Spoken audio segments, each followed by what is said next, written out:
स्वाभाविक रूप से इससे आगे की स्थिति, डिजिटल एक्सरे की व्यवस्था भी नहीं थी, कलर डॉपलर की व्यवस्था भी नहीं थी, ब्लड बैंक भी नहीं थे, डायलिसिस की व्यवस्था नहीं थी, ऑक्सीजन प्लांट नहीं थे और अन्य क्रिटिकल केयर के लिए भी कोई बेहतर व्यवस्था यूपी के अंदर, लखनऊ को छोड़ दें तो अन्य जनपदों में नहीं थी। कोविड से जुड़ी हुई समस्या के बारे में प्रधानमंत्री जी ने अपनी पहली वीडियो कॉन्फ्रेंस में हम सबका ध्यान आकर्षित किया था। उन्होंने कहा, देखिए ये अभी जो कोविड आ रहा है, ये फर्स्ट वेव इसकी आ रही है, हमें इसके प्रति सतर्कता और बचाव का उपाय करना है। इसकी सेकंड वेव भी आएगी, याद करना आईसीयू की आवश्यकता पड़ेगी और ऑक्सीजन प्लांट की भी आवश्यकता पड़ेगी। अगर हम तैयारी कर सकते तो हमें तैयारी करनी चाहिए तत्काल। भारत सरकार ने सहयोग किया, राज्य सरकार ने अपने संसाधनों को खोला। परिणाम था कि हम लोगों ने सभी 75 जनपदों में आईसीयू बेड्स बढ़ाए। हमने लखनऊ के अपने 3 जो महत्वपूर्ण हेल्थ केयर के सेंटर थे, एसजीपीजीआई, केजीएमयू और आरएमएल को इसके लिए तैयार किया कि ये लोग यहां पे हर जनपद से जुड़े हुए, क्रिटिकल केयर से जुड़े हुए उन जो भी वहां के चिकित्सक हैं उनको यहां पे ट्रेन करें, मास्टर ट्रेनर तैयार करें। जनपद के लिए तैयार हो जाएंगे वे लोग, जनपद की टीम को फिर से वहां पे ट्रेनिंग देंगे और ट्रेनिंग के कार्यक्रम भी उस दौरान हम साथ साथ चलाते रहे। लेकिन साथ साथ हम लोगों ने उस समय वर्चुअल आईसीयू भी संचालित हो सकते हैं, लेकिन वह तब जब जिस क्षेत्र के लिए आप इसको जारी कर रहे हैं वहां पे कोई ट्रेन मैन पावर खड़ा हो, उसके साथ उस प्रकार की टीम हो जो मानसिक रूप से उसके लिए तैयार हो। और वर्चुअल आईसीयू हम लोगों ने कोविड कालखंड में सफलतापूर्वक प्रदेश के अंदर संचालित किए। आज हमारे पास ये सभी प्रकार की सुविधाएं हर जनपद में मौजूद हैं। डायलिसिस की सुविधा भी हर जनपद में मौजूद है, ब्लड बैंक भी हर जनपद में मौजूद है, कलर डॉपलर और अन्य हर प्रकार की वे सुविधाएं हमारे पास यहां पर मौजूद हैं। और साथ साथ प्रदेश के अंदर हम लोगों ने इस दिशा में टेली कंसल्टेशन की व्यवस्था भी काफी दूर दराज के क्षेत्रों में, मेरा मानना है कि यह एक ऐसा फील्ड है जिसमें हम और अच्छा कर सकते हैं, जिसके माध्यम से हम लोग बेहतरीन रिजल्ट दे सकते हैं। और उसी रिजल्ट को देखते हुए उत्तर प्रदेश सरकार ने आज इस दिशा में कुछ नए कदम उठाने प्रारंभ किए हैं, जिस दिशा में मैं ध्यान आपका आकर्षित करना चाहूंगा। खासतौर पर हम लोगों ने जो आज प्रदेश के अंदर कदम उठाए, यानी कोई कल्पना नहीं करेगा कि अगर हमारे पास तकनीक नहीं होती तो हम लोग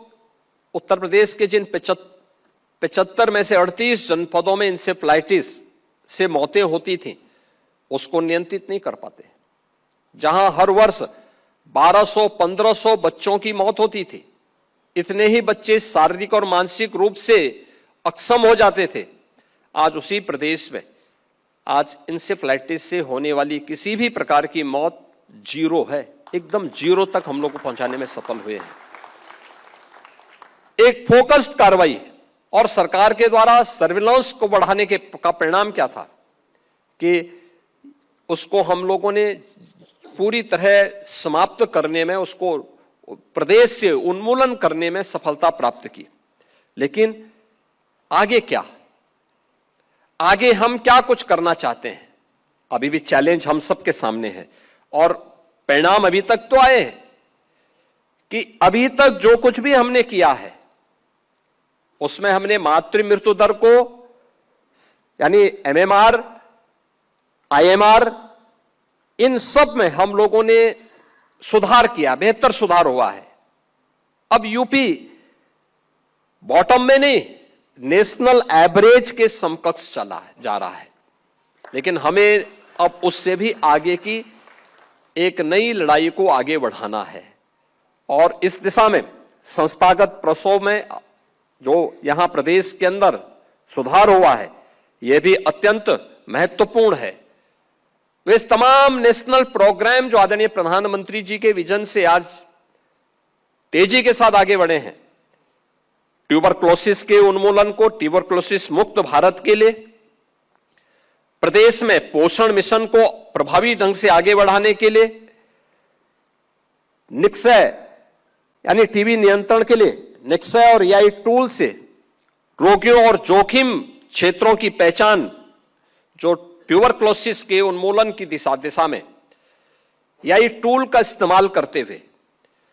जोखिम भरे हुए उन रोगियों को पहचान करने में मदद करना,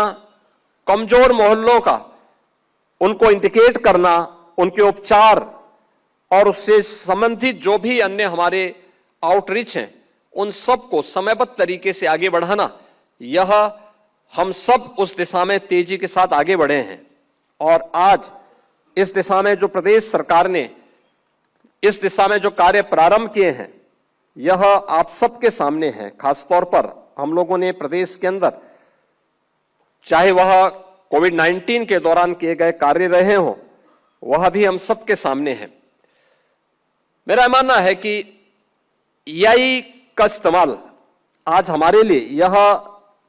रिएक्टिव से बजाय प्रोएक्टिव अप्रोच में यह अत्यंत महत्वपूर्ण भूमिका का निर्वहन कर सकता है। और उस दिशा में सरकार के द्वारा अभी से स्वास्थ्य सेवाओं को केवल दक्षता नहीं बल्कि उसका पूर्वानुमान होना, उसके पैटर्न की पहचान करना, सेवा के विस्तार की दिशा में एक सशक्त माध्यम भी उसको बनाना, और यह हम लोग उस दिशा में आगे बढ़ रहे हैं।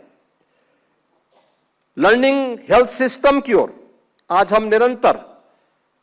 सीखने वाली प्रणाली आज एआई बन गई है, और डेटा से फीडबैक लूप बनाकर बेहतर निर्णय लेना, क्योंकि अक्सर होता था, आज भी हम लोग देखते हैं, और मैं अक्सर इस बात को कहता हूं, जब किसी हॉस्पिटल में पेशेंट आते हैं लेकिन उनके पास बीएसडी तैयार होती है, लेकिन अक्सर होता वो मैनुअल सारा काम होता है, हम उस डाटा को सुरक्षित नहीं करते। और मैं अक्सर कहता हूं कि कोई क्षेत्र विशेष तो होगा जहां पे एक स्पेसिफिक बीमारी से जुड़े हुए ज्यादा मामले आ रहे हैं, जिससे हम कोई फोकस्ड कार्रवाई उस क्षेत्र विशेष के लिए कर सकें। लेकिन डाटा का अभाव हमेशा हमको इस से पीछे धकेलता है। अगर हम इस बेहतरीन एआई टूल का इस्तेमाल करते हुए उन सभी डाटा को कलेक्ट करके और फिर उस एक प्रोएक्टिव अप्रोच के साथ आगे बढ़े, मेरा यह मानना है कि जैसे इंसेफ्लाइटिस के प्रति हम लोगों की फोकस्ड कार्रवाई ने इंसेफ्लाइटिस से मुक्त करते हुए उत्तर प्रदेश के बचपन को बचाने में सफलता प्राप्त की है, जैसे तमाम वेक्टर बॉर्न डिजीज को नियंत्रित करने में हम लोगों ने सफलता प्राप्त की है, ऐसे ही अन्य बीमारियों के उपचार के लिए भी इससे पहले कि वह महामारी के रूप में हमारे सामने एक संकट खड़ा करे, हम उसको नियंत्रित कर सकते हैं, उस पर हमारा कार्य हो सकता है। और इस दिशा में आज उत्तर प्रदेश सरकार ने डेटा से फीडबैक लूप बनाकर बेहतर निर्णय, बेहतर नीति और बेहतर परिणाम यह सुनिश्चित करने की दिशा में हम लोग आगे बढ़े हैं। ये डबल इंजन सरकार आज डबल स्पीड से, स्किल और स्किल से स्पीड तक की अपनी एक नई यात्रा के साथ आगे बढ़ रही है। और इसमें हम लोगों ने उत्तर प्रदेश के अंदर टाटा टेक्नोलॉजीज के साथ, सैमसंग के साथ, उन्नत स्किलिंग कार्यक्रम के साथ अपने यूपी के युवाओं की स्किलिंग के लिए हम लोगों ने अपने कार्यक्रम आगे बढ़ाने प्रारंभ किए हैं। इसमें आज मुझे प्रसन्नता है बताते हुए कि उत्तर प्रदेश इस दिशा में एक नई यात्रा आदरणीय प्रधानमंत्री जी की प्रेरणा से आगे बढ़ा चुका है, जिसमें 7 centre of excellence Uttar Pradesh के अंदर आज विकसित हो रहे हैं, जिसमें उत्तर प्रदेश में मेडिकल डिवाइस पार्क और फार्मा पार्क का निर्माण का कार्य युद्ध स्तर पर आगे बढ़ा है। एसजीपीजीआई लखनऊ में MedTech centre of excellence,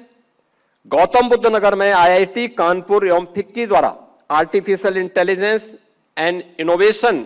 driven entrepreneurship centre of excellence का निर्माण का कार्य हो रहा है। आईआईटी कानपुर में सेंटर ऑफ एक्सीलेंस विकसित करने का काम भी यह प्रारंभ हो चुका है। लखनऊ को हम एआई सिटी के रूप में विकसित कर रहे हैं। ये लखनऊ, इस दिशा में हमने तमाम अपने अन्य सहयोगियों के साथ, इस फील्ड से जुड़े हुए स्टेक होल्डर्स के साथ हमारी कार्रवाई काफी आगे बढ़ चुकी है और लखनऊ एआई सिटी के रूप में विकसित होगा, यह तो हम लोग कार्य कर रहे हैं। साथ ही साथ उत्तर प्रदेश ने डाटा सेंटर इकोसिस्टम का निर्माण तेजी के साथ आगे बढ़ाया है। हमारे आईटी एंड इलेक्ट्रॉनिक्स के मंत्री इस दिशा में उन्होंने अपनी बातों को भी रखा है। पिछले 11 वर्ष के अंदर आदरणीय प्रधानमंत्री जी की प्रेरणा से और पिछले 8 वर्ष में डबल इंजन सरकार के प्रयासों का परिणाम है कि उत्तर प्रदेश आज देश के 55% मोबाइल फोन का मैन्युफैक्चरिंग का काम उत्तर प्रदेश कर रहा है। देश के अंदर इलेक्ट्रॉनिक्स कंपोनेंट का निर्माण 60% अकेले उत्तर प्रदेश के अंदर हो रहा है और उत्तर प्रदेश आज यहां पे एआई का उपयोग मॉडर्न पुलिसिंग में बेहतर तरीके से भी इसको आगे बढ़ाने का काम हम लोग कर रहे हैं और इसीलिए उत्तर प्रदेश सरकार ने तय किया है कि हम लोग यूपी एम यानी यूपी एआई मिशन जो लगभग हमारा 2000 करोड़ का होगा, उसको हम अगले 3 वर्ष के अंदर फेज वाइज आगे बढ़ा करके आदरणीय प्रधानमंत्री जी के इस विजन को प्रभावी ढंग से जमीनी धरातल पर